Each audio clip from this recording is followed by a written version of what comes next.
Hello नमस्कार guys, कैसे हैं आप। आशा है कि आप बहुत अच्छे होंगे, ठीक होंगे, मज़े में होंगे और अपनी स्टडी भी अच्छी तरीके से कर रहे होंगे। तो आज मैं रमेश सिंह आप अपने यूट्यूब चैनल पर आपका स्वागत करता हूं और आज मैं आपके सामने पेश कर रहा हूं चैप्टर नंबर 6। ये चैप्टर 10th क्लास का है और 10th क्लास में एनसीईआरटी में दिया हुआ है ट्राइंगल। ट्राइंगल चैप्टर में हम ट्राइंगल के बारे में जानेंगे। जैसे कि आपने देखा कि पहली वीडियो में, फर्स्ट वीडियो में हमने ट्राइंगल के बारे में आपको फुल इंफॉर्मेशन दे दी है। अब ट्राइंगल में चैप्टर नंबर 6 का ये एक्सरसाइज 6.2 है और इस 6.2 एक्सरसाइज में आप क्वेश्चन देखेंगे। तो चलते हैं, स्टार्ट करते हैं चैप्टर नंबर 6 में exercise number 6.2। Let's go.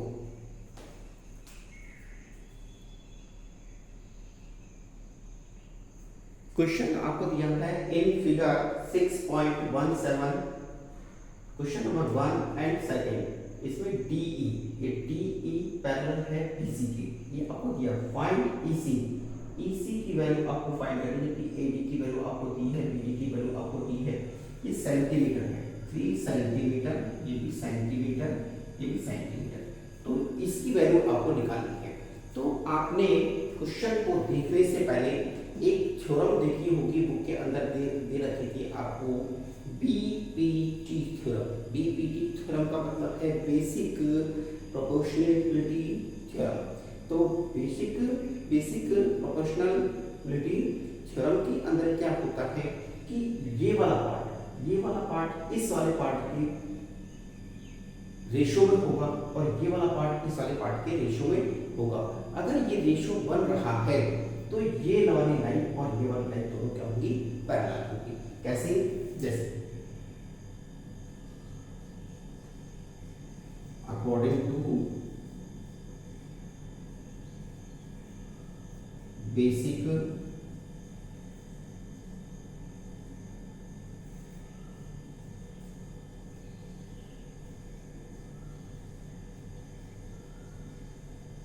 Theorem, इसको बीपीटी थ्योरम भी कहते हैं शॉर्ट में, ठीक है।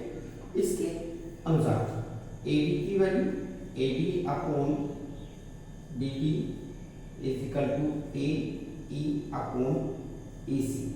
ये प्रोपोर्शन होना चाहिए। AD की value 1.5 upon 3, 1 upon EC, cross multiply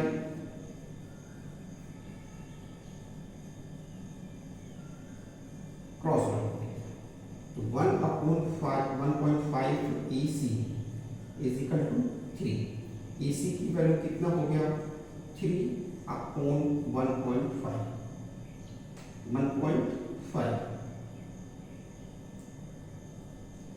इसका पॉइंट हटाया तो ऊपर ये बना और ये हो गया। EC की वैल्यू कितनी आ गई, 2 सेंटीमीटर। ये आपका आंसर। Write down.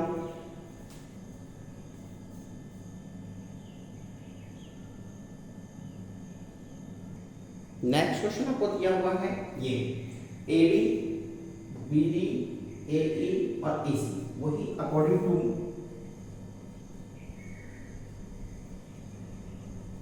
शॉर्ट में काम, ठीक है, BPT। इस DPT बेसिक प्रोपोर्शनलिटी थ्योरम के अनुसार AD upon BD is equal to, ये दिया AE अपॉन EC। इसकी वैल्यू आपको दी नहीं है तो आप ऐसे ही लिखेंगे।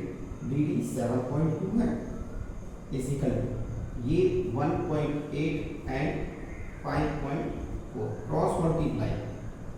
क्रॉस मल्टीप्लाई को हिंदी में कहते हैं वज्र गुणा। क्रॉस मल्टीप्लाई वज्र। AD into 5.4 is equal to 7.2 into 1.8। AD is equal to 7.2 into 1.8 upon 5.4। ये पॉइंट इस पॉइंट से रिलीज कर दो। अब क्या बन गया, 18 और 54। 18 की टेबल को 18 बन जा 18 और 18 3 जा 4, 3 बन जा 3, 3 बन जा 3, 3 टू जा 6, 1 बचा 3 4 जा, तो 2.4 centimetre, AD equal to 2.4 centimetre. Write down next question. Next question आपको दिया है E and F. E and F are point on the sides PQ and P are respectively of a triangle PQR. कि यहाँ पर E और F ये आपको point दिए हुए इस साइड पर और इस साइड पर। उसने ये नहीं कहा कि मिड पॉइंट है, ये नहीं कहा कि मध्य बिंदु है, बस उसने कह दिया कि E और F दो पॉइंट हैं। इसके PQ साइड पर और इस साइड पर इसकी वैल्यू से दी थी, इसकी वैल्यू दी, इसकी वैल्यू दी और इसकी वैल्यू भी दी थी। अब उसने कहा कि क्या ये लाइन और ये वाली लाइन, ये दोनों लाइन पैरेलल हैं। तो पैरेलल निकालने के लिए आपको पता है बेसिक जो प्रोपोर्शनलिटी थ्योरम है, इस थ्योरम के अनुसार अगर दोनों की तरफ की वैल्यू इसका रेशो इसके रेशो के साथ और इसका रेशो इसके रेशो के साथ अगर सेम आता है तो ये लाइन क्या होगी, पैरेलल होगी। ठीक है, ये वाला पोर्शन और ये वाला पोर्शन, ये दोनों रेशो आपस में अगर इक्वल आते हैं तो ये लाइन क्या होगी, पैरेलल होगी, अन्यथा ये लाइन पैरेलल नहीं होगी। तो देखिए जरा आप क्वेश्चन को ध्यान से देख लीजिए और यहाँ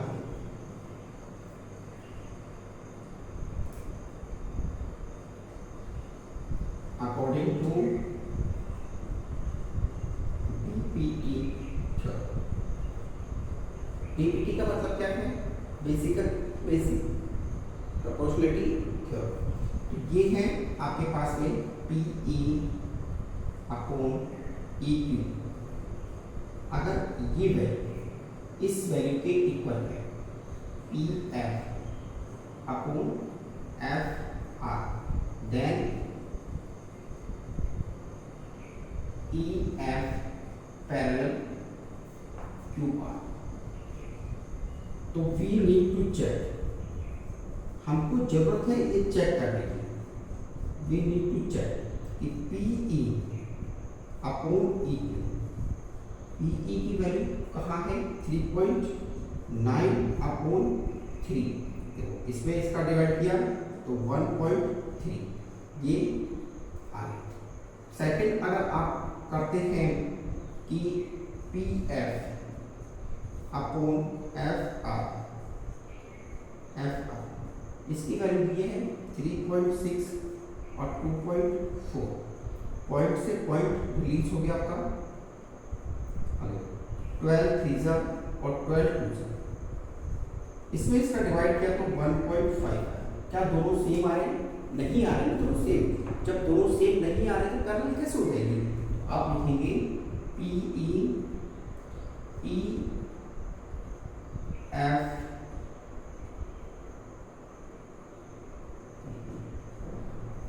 not parallel।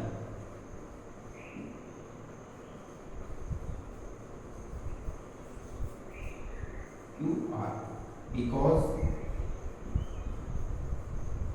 कारण लिखेंगे PE upon EQ not equal to PF upon FR। ये दोनों इक्वल नहीं है, इसलिए ये और ये दोनों पैरेलल नहीं होंगे। तो ये लाइन इस लाइन के पैरेलल नहीं है। राइट डाउन, राइट कीजिए फटाफट। क्वेश्चन नंबर सेकंड दिया हुआ है। क्वेश्चन नंबर सेकंड में PE इक्वल टू 4 सेंटीमीटर दिया है, EQ इक्वल टू आपको देता है 4.5 centimetre and PF equal to 8 centimetre और FR इक्वल टू 9 सेंटीमीटर। तो सॉल्यूशन नंबर सेकंड करने जा रहे हैं। सॉल्यूशन सेकंड, इस सॉल्यूशन के अंदर कोई अकॉर्डिंग BBT, इसके अकॉर्डिंग क्या करेंगे, PE is equal to EQ, ये वैल्यू 4 अपॉन 4.5 है, इसका पॉइंट रिलीज किया है यहाँ 0। तो आप एक ही डायमेंशन रखेंगे, एक ही टेबल स्टार्ट हो 5 से 5 8 जा 40 और 5 9 जा 45। नेक्स्ट आपको दिया हुआ है P F upon F are, इसकी वैल्यू दे रखी 8 अपॉन 9, तो दोनों सेम आ गए, तो आप लिखेंगे P E upon E Q is equal to P F upon F R, hence therefore, तो हेंस इक्वल therefore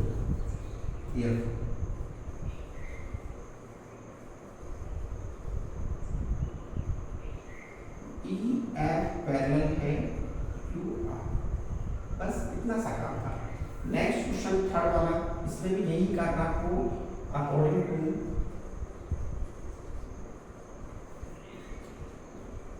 डीपीटी। अब उसने इस रेशो को इस रेशो और ये वाला रेशो इस पूरे रेशो के इक्वल होता है, तो यहाँ पर P E upon P Q is equal to ये आपको पी ई इधर का 0.18 और पी क्यू ये 1.28, इसका पॉइंट इससे रिलीज हो गया 18/a होगा। अब तो छोटी टेबल से काटना, छोटी से काट दो, है ना, 2 9 जा और 2 4 2 6 जा 12 और 2 4 जा, तो 9 अपॉन 4 ये होगा। फिर आपको दिया हुआ है P F upon P R, P F की वैल्यू कितनी है, P F is equal to 0.36 और इसकी वैल्यू कितनी 2.56, तो पॉइंट से पॉइंट रिलीज हो गया। फिर आप किससे काटेंगे, 6 से काटो, 6 6 जा और 6 4 जा, 6 4 जा, एक, ठीक है। फिर अभी भी कट रहा है 2 3 जा और 2 20, ये आपका हो गया। तो यहाँ पर देखिए, यहाँ दोनों के रेशो क्या आ रहे हैं, क्या दोनों के रेशो सेम आ रहे हैं, नहीं आ रहे ना, तो दोनों के रेशो सेम नहीं आ रहे हैं, तो ये क्या हो गया, पी क्यू की वैल्यू थी, ठीक है, पी ई की वैल्यू 0, पी ई की वैल्यू कितनी है, पी ई चेक कर लेते हैं, बेटा P Q is equal to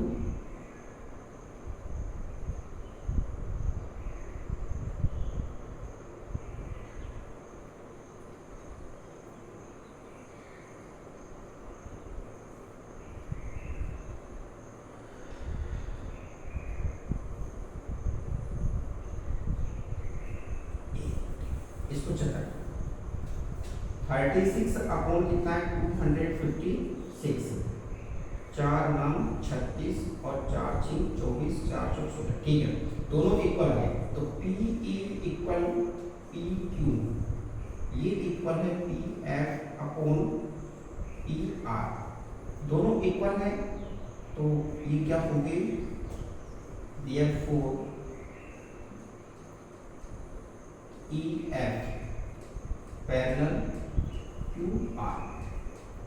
जब दोनों तरफ इक्वल है तो ये दोनों लाइन क्या होगी, पैरेलल होगी, तो इसलिए ये पैरेलल लाइन है, तो आप इसको राइट करें। नेक्स्ट क्वेश्चन आपको क्या है, if L M parallel C B, ये एल एम ये पैरेलल है बी सी इस लाइन के, एंड एल एन पैरेलल है सी बी लाइन इस लाइन, ये लाइन इस लाइन के पैरेलल, ये लाइन इस लाइन के पैरेलल, तो आपको प्रूव करना है A M upon A B, A M ये A M upon A B is A B, ठीक, A N upon A B इसके, तो आपको पता है कौन सी थ्योरम यूज हो रही है, एक ही थ्योरम यूज हुई है अकॉर्डिंग टू बीपीटी, ठीक है। इसके अकॉर्डिंग आपको पता है A L upon L C is equal to ये वाला पार्ट, यहां से ये वाला पार्ट और ये वाला, इसका क्वेश्चन हो गया आपका A M is equal to ये वाला पार्ट और ये वाला एम। क्या आप इसको रिवर्स करके लिख सकते हैं? तो आप अगर इसको रिवर्स करके लिखेंगे तो L C upon A L is equal to L B upon A N, ये वाली कंडीशन होगी। अब इस कंडीशन के अंदर आप क्या करें कि अगर दोनों तरफ वन ऐड कर दें, एंड वन बोथ साइड, दोनों तरफ L C upon A L plus one is equal to L B upon A M plus one, दोनों तरफ ऐड किया, इसके नीचे एक रखा, यहाँ एलसीएम क्या गया, यहाँ एलसीएम क्या आया ए है।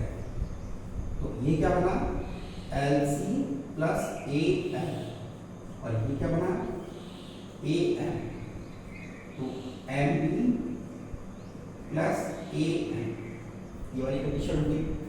L C plus A L, L C plus A L बराबर क्या है ए सी, बराबर क्या है ए सी, और ये एल सी, तो ये L C plus A L is equal to A C upon A L, A C upon क्या लिखेंगे ए एल, तो ए सी अपॉन ए एल आप लिखेंगे। फिर सेकंड देखा M B plus A M, M B plus A M is equal to क्या है पूरी line A B upon A M, बोलो यहाँ तक समझ में आ गया। ये यहाँ एलसीएम लिया, वन ऐड करने के बाद यहाँ एलसीएम लिया, एलसीएम लेने पर ये पूरी लाइन का नाम आ गया कि एलसीएम, यहाँ से लेकर और ये यहाँ से लेकर यहाँ, तो इन दोनों को ऐड कर दिया तो टोटल क्या हो गया एसी बना। ऐसी ये वाली लाइन और ये वाला खंड, ये वाला लाइन सेगमेंट और ये वाला लाइन सेगमेंट, इन दोनों को ऐड किया तो ए बी बन गया। आएगा समझ में? अब आपने दोनों लाइनों के नाम लिख दिए हैं, दोनों लाइन नाम लिखने के बाद क्या कहें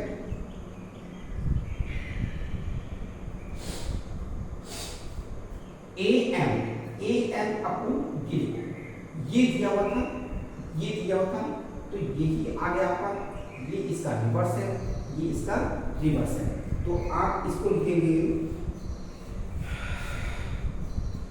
एक इक्वेशन आप बना दें A M upon A B is equal to A L upon A C, ये आपने वापस से लिखा क्योंकि आपने रिवर्स किया था। अब यहाँ पर भी आपने क्या कर दिया वापस से रिवर्स कर दिया, रिवर्स करने के बाद में इसको लिखा कि ए बी अपॉन ए सी,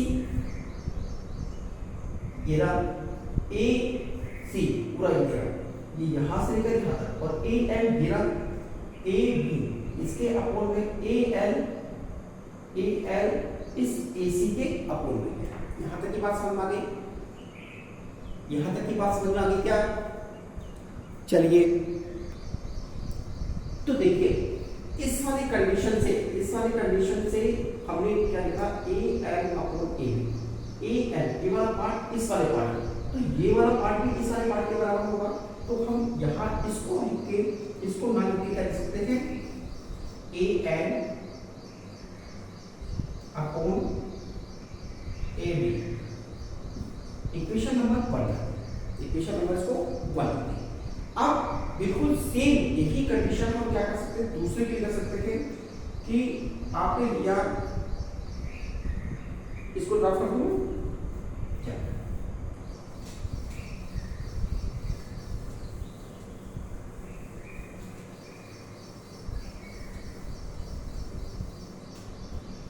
ये आपके पास आया था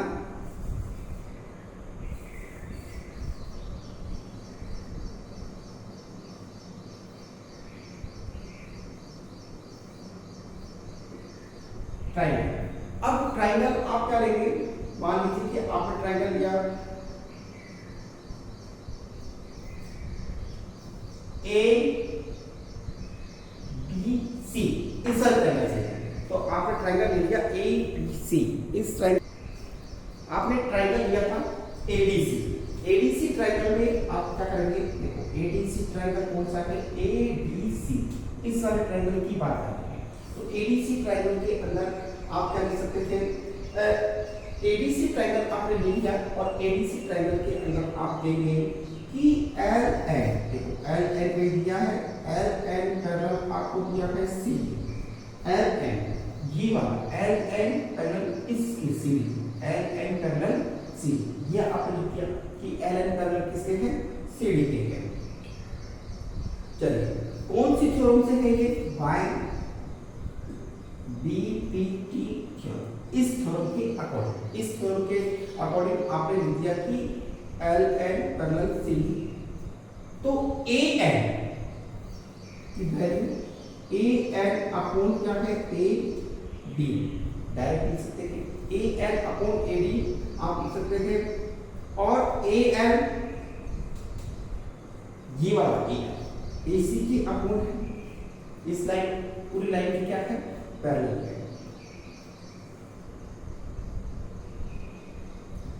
ए एन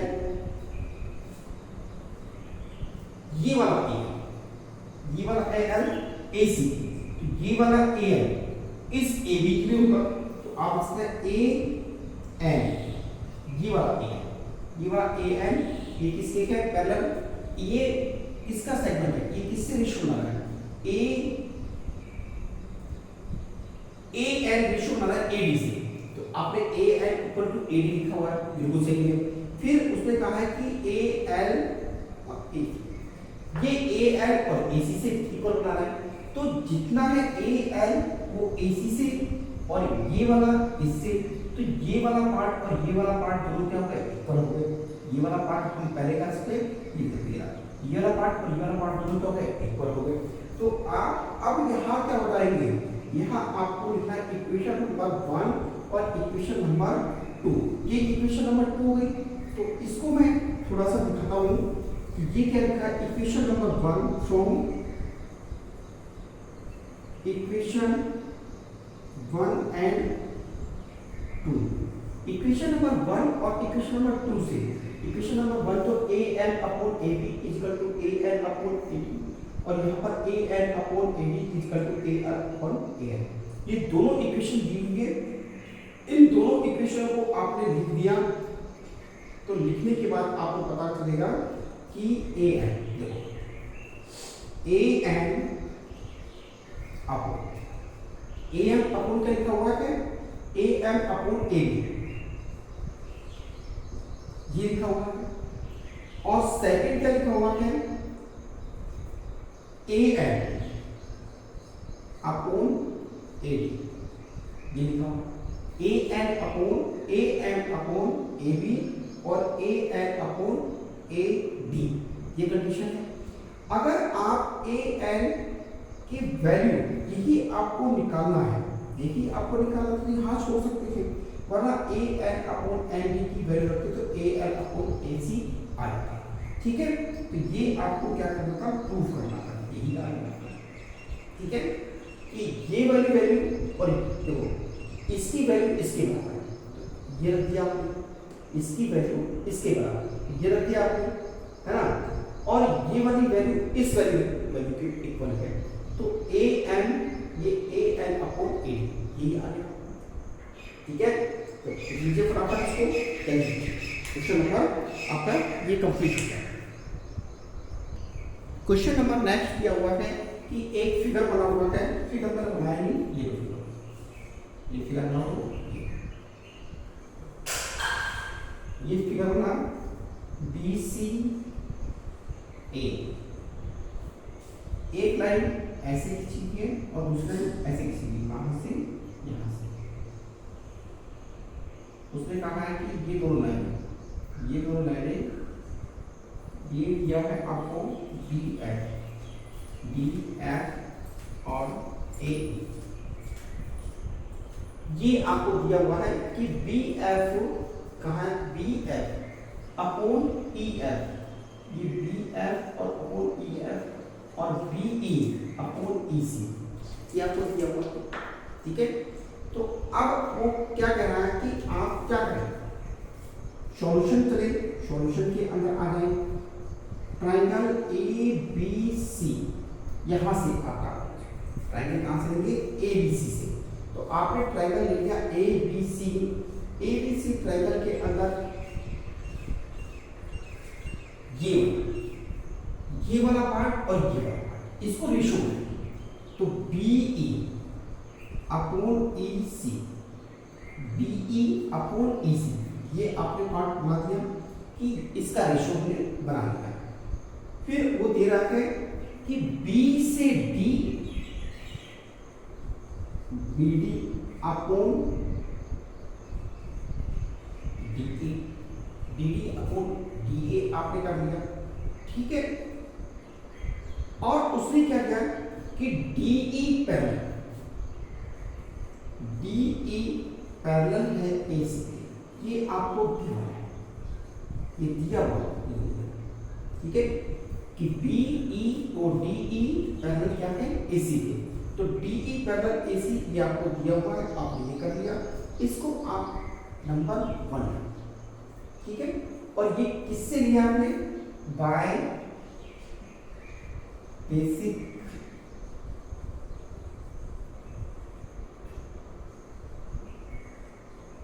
रिलेटिव थ्योरम, इसको आप क्या कहते हैं, बीपीटी, ठीक है। इस थ्योरम से आपने इसको बना दिया। नेक्स्ट आपके पास में उसने कहा है कि इसी तरीके से आप दूसरा भी ट्रायंगल ले सकते हैं। दूसरा ट्रायंगल कौन सा बनाएंगे, चलो बनाओ दूसरा ट्रायंगल, बी बी ए ई, ये वाला ट्रायंगल बी ए ई, पहले तुमने ये वाला ट्रायंगल देखा, अब ये वाला, ठीक है। इस वाले ट्रायंगल के अंदर बात करते हैं, इसमें पैरेलल कौन सा दे रखा है, ये दे रखा पैरेलल। इस ट्रायंगल में डी एफ पैरेलल ए ई, ये आपको गिवन है, ये गिवन है कौन से, इसी थ्योरम से, by BPT, basic proportionality theorem. इस थ्योरम से उसने बराबर कर दिया। तो यहां से क्या आया, बी एफ अपॉन ये,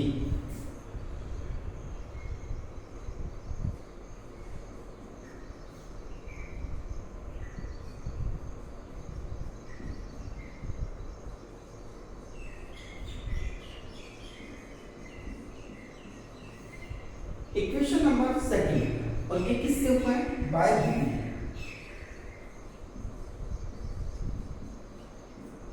इससे बाय बी, ठीक है। अब आपके पास में इक्वेशन 1 और 2 है।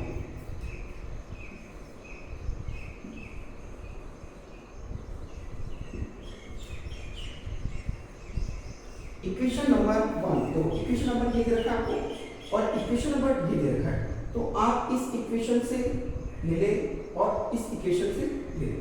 तो ये इक्वेशन आपको कह रहा है कि बी ई अपॉन ई सी, इसका फर्स्ट पार्ट, और देखो ये वाला पार्ट ये रखा है, तो ये वाला पार्ट इसके इक्वल है, और इसकी वैल्यू यहां पर कि ये वाला पार्ट बी एफ और ई एफ ये भी इक्वल है इसके, तो ये दोनों पार्ट क्या हो गए, इक्वल है। नहीं आया समझ में, B E upon E C is equal to B D upon D A, यानी B E is equal to E C, ये वाला पार्ट यहां से यहां तक का पार्ट और ये वाला पार्ट, ये दोनों रेशो में है, और ये वाला पार्ट और ये वाला पार्ट ये रेशो में है। तो वो ये कहना चाहता है कि इसकी वैल्यू और इसकी वैल्यू दोनों की बराबर। ऐसे दूसरे में बी एफ ये वाला पार्ट और ये वाला पार्ट, एफ ई ये वाला पार्ट, ये दोनों इक्वल है इस वाले ट्रायंगल के। ये तो इस वाले ट्रायंगल से था, अब ये इस वाले ट्रायंगल के इक्वल है। तो उसने कहा कि ये वाला रेशो इस रेशो के इक्वल है, और यही रेशो इस वाले रेशो के इक्वल है। तो जब ये रेशो और ये रेशो इक्वल होंगे तभी लाइन क्या होगी, पैरेलल। और उसने लाइन पहले से पैरेलल दी थी, इसका मतलब ये वाला पार्ट इस वाले पार्ट के लिए इस रेशो के, और ये वाला पार्ट इस वाले पार्ट के रेशियो के इक्वल होगा। जब ये इक्वल है तभी तो पैरेलल होते रहते हैं, ठीक है। तो ये दोनों इक्वल आ गए, तो यही आपको प्रूफ करना है। तो हेल्स प्रूफ, ठीक है, हेल्स प्रूफ, ठीक है। Write down. यहां देखिए नेक्स्ट क्वेश्चन लिखा है इन द फिगर DE, कौन सा है DE? ये DE, ये DE, ये वाला, ये लाइन DE पैरेलल है OQ के, PQ और R। DE लाइन, ये वाली लाइन इस लाइन के पैरेलल है, इसलिए देखिए ये वाली लाइन और ये वाली लाइन पैरेलल है, ठीक है। और DF, ये वाली लाइन पैरेलल है, उसने कहा ये वाली लाइन इस लाइन के पैरेलल है, ठीक है। तो ये आपको प्रूफ करना है, ये तो दिया हुआ है, और शो दैट आपको ये प्रूफ करना है कि EF, ये वाला EF, ये वाली लाइन और ये वाली लाइन क्या होगी? पैरेलल, ये आपको प्रूफ करना है। तो देखो सबसे पहले आपको जब ये पैरेलल लाइन दे दी है, इसका मतलब इसके बीच के जो पार्ट होंगे वो भी रेशियो में होंगे, तभी तो ये पैरेलल होगी। तो इससे रिलेटेड जो पार्ट है वो रेशियो में होने जरूरी है। अगर रेशियो में नहीं है तो पैरेलल कैसे पता हो? इसलिए आपको सबसे पहले ये ध्यान रखना है कि कौन सा ट्रायंगल लेना है और ये पार्ट किस में है। अब देखो DE किस में है? DE पार्ट ये है और OQ किस ये वाला पार्ट है। तो ये वाला पार्ट अगर हम पूरा ले लेते हैं तो ये हमारा सिद्ध हो जाएगा। ऐसे DF ये वाला पार्ट है और OR ये वाला पार्ट है, तो ये वाला ट्रायंगल है पूरा ट्रायंगल, तो ये पार्ट हमारा क्या हो जाएगा? सिद्ध हो जाएगा।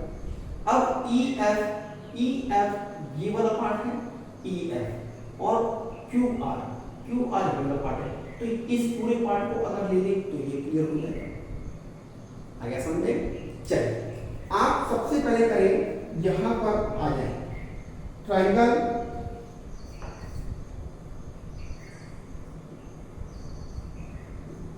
POR ये वाला ट्रायंगल दिया आपने POR। आप इस POR में आपने दिया है POR, तो ये वाली लाइन किससे पैरेलल कर रहा है? इससे पैरेलल कर रहा है। तो POQ इस ट्रायंगल के अंदर, इस ट्रायंगल के अंदर आपने देखा कि DE पैरेलल दिया हुआ OQ इसके, ठीक है। यहां पर ये चीज दी हुई कि DE पैरेलल है OQ, तो कैसे होगा? ये कैसे संभव है? ये जब ही संभव है जब ये वाला पार्ट और ये वाला पार्ट किसमें हो? रेशियो में। तो PE रेशियो क्या है? EQ। तो इतनी बात समझ आ गई क्या कि ये वाली लाइन और ये वाली लाइन पैरेलल है, ये वाली लाइन और ये वाली लाइन पैरेलल है, इसका मतलब ये वाला ट्रायंगल नहीं है। तो इस वाले ट्रायंगल में ये वाला पार्ट इस वाले पार्ट के पैरेलल हो, ये वाला पार्ट इस वाले पार्ट के रेशियो में, और ये वाला पार्ट और ये वाला पार्ट रेशियो में हो, या ये वाला पार्ट और ये वाला पार्ट रेशियो में। एक तो हो सकता है, हो सकता है, हो सकता है। तो आप क्या लिख रहे हैं कि PE/Q इज इक्वल टू ये वाला पार्ट है, तो ये दे रखा है PD/DO,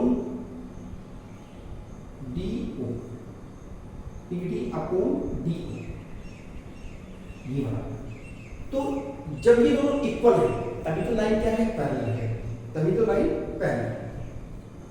इसको इक्वेशन नंबर 1 डाल दो, इक्वेशन नंबर 1 बनेगा। इसी प्रकार से आप मेरे अगले वाले के लिए, मान लीजिए अगला वाला कौन सा है? ये वाला है, तो आप यहाँ लिखेंगे ट्रायंगल POR, यहाँ पर PF अपॉन क्या बना? FR is equal to PD upon DO, PD upon DO। ये दोनों भी अगर इक्वल है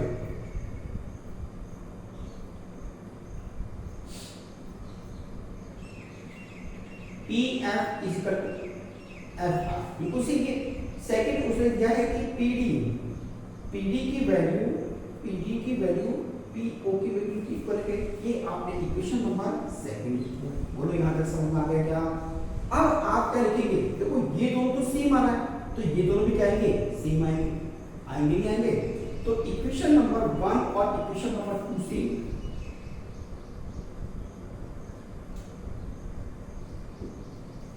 1 एंड फ्रॉम, ऐसे फ्रॉम इक्वेशन 1 एंड 2, तो इक्वेशन 1 और 2 से P upon Q is equal to P F upon F R। अब ये इक्वल है, ये वाली लाइन और ये लाइन इक्वल है, तो अब आपको क्या साबित करना है? ये EF और QR क्या है? पैरेलल है। EF एंड QR पैरेलल है, तो आपने देखी कर दिया कि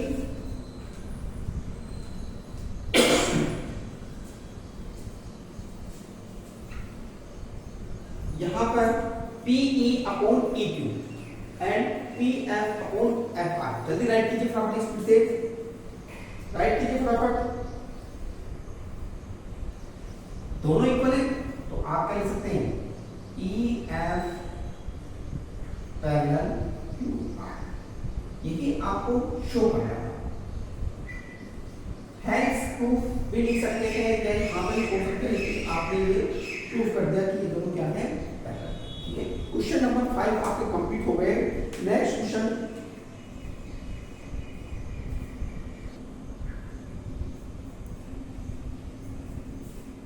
तो स्टूडेंट मैं समझता हूं कि आपको ये 5 क्वेश्चन बहुत अच्छी तरीके से समझ में आए होंगे। फर्स्ट टाइम आप इन क्वेश्चनों को कर रहे हैं, धीरे-धीरे इन क्वेश्चनों को करते हैं। आज हम 5 क्वेश्चन भी करेंगे। इन 5 क्वेश्चनों को आप रिपीट कर लेंगे, बार-बार में 2 बार 3 बार रिपीट करेंगे। अगर कोई चीज समझ में नहीं आ रही है तो आप मुझसे वापस से पूछेंगे।